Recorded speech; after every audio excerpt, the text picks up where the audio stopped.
साफ संकेत दे दिया है कि अगर किसी भी कार्रवाई के तहत ड्रग पेडलिंग का धंधा कर रहे हो, करप्शन में मीठी नदी में इन्वॉल्व हो और बलात्कार और हत्या के आरोपी हो, तो तुम्हारा एमएलए पद तो सबसे पहले जाएगा। किसी भी पद पर आप बने हुए हैं, उससे फौरन 31वें दिन इस्तीफा देना है। घेर लिया गया है। अब ये सब बना कैसे? एक पतित व्यक्ति का मैं उदाहरण दे रहा हूं, और उस पतित व्यक्ति को आप बहुत बढ़िया से जानते हैं, पहचानते हैं। बहुत सारे लोग उनके समर्थक भी हो सकते हैं।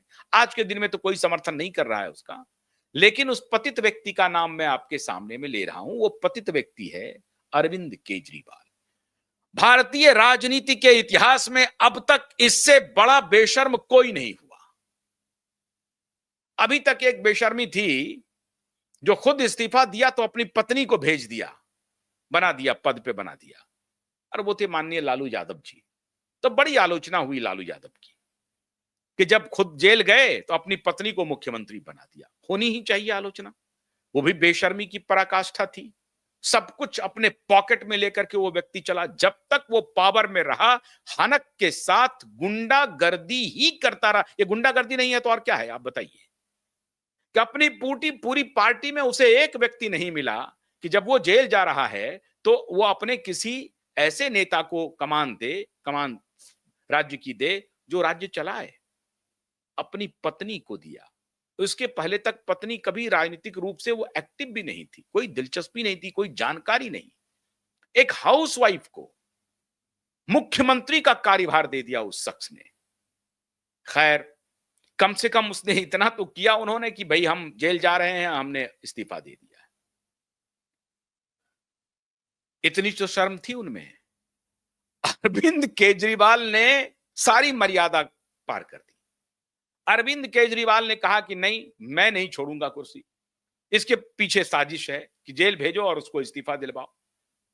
अरे जिस दिन आपके ऊपर आरोप लगा उसी दिन आपको इस्तीफा देना चाहिए था और कहना चाहिए था कि इमीडिएट मेरे ऊपर जो आरोप लगे हैं उसकी विधिवत जांच हो, और जब तक जांच में मैं क्लीन नहीं होऊंगा मैं मुख्यमंत्री के पद पर नहीं रहूंगा। अरविंद केजरीवाल ने यह नहीं कहा। एलके आडवाणी के ऊपर, मुरली मनोहर जोशी के ऊपर हवाला कांड में आरोप लगे। इन सबने संसद से इस्तीफा दिया और कहा कि मैं जब तक जांच में निर्दोष साबित नहीं होता हूं तब तक मैं संसद का सदस्य नहीं रहूंगा। ये स्वरूप था राजनीति का।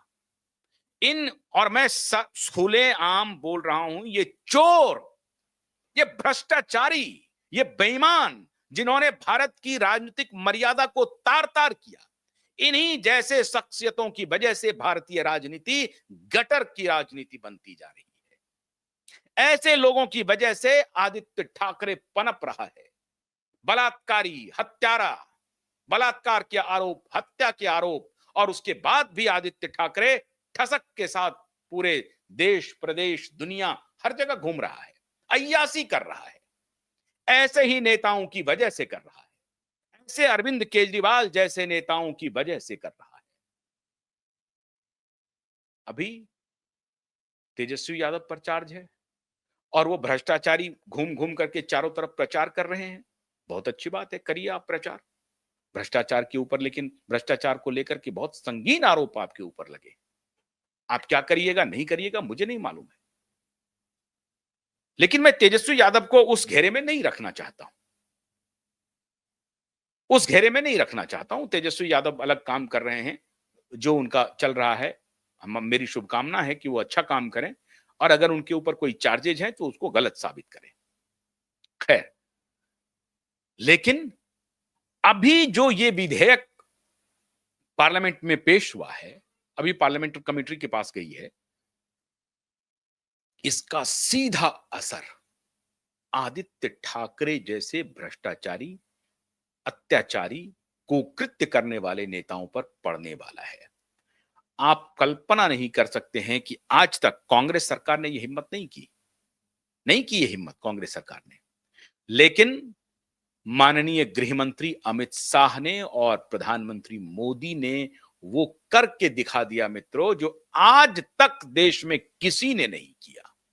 ये अकल्पनीय बात है, इसकी कल्पना नहीं कर सकते हैं आप। ये लोग तो ये सोचे हुए थे कि भ्रष्टाचार करेंगे, नेता बन जाएंगे, हमें इम्यूनिटी मिल जाएगी, हमारे खिलाफ कोई ट्रायल नहीं होगा, पुलिस हमारे दरवाजे पर नहीं आएगी और हम बच जाएंगे। ये इन लोगों के प्लानिंग में था। जिस भारत सरकार की लोग और खास तौर से वो सोशल मीडिया के वो दलाल पत्रकार, आपकी दलाली आज एक्सपोज हो रही है।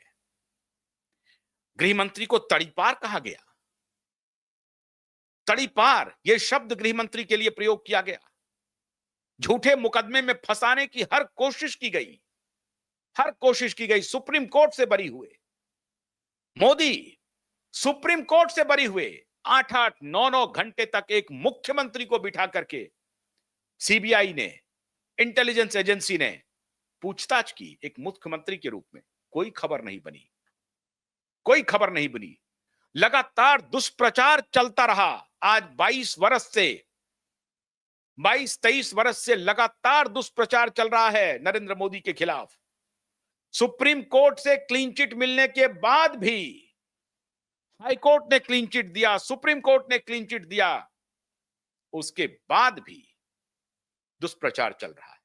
हम ये नहीं कह रहे हैं कि सुप्रीम कोर्ट के सारे निर्णय सही होते हैं, लेकिन सुप्रीम कोर्ट में कम से कम नरेंद्र मोदी और अमित शाह के जो मामले थे, उसकी ठीक तरीके से सुनवाई हुई है।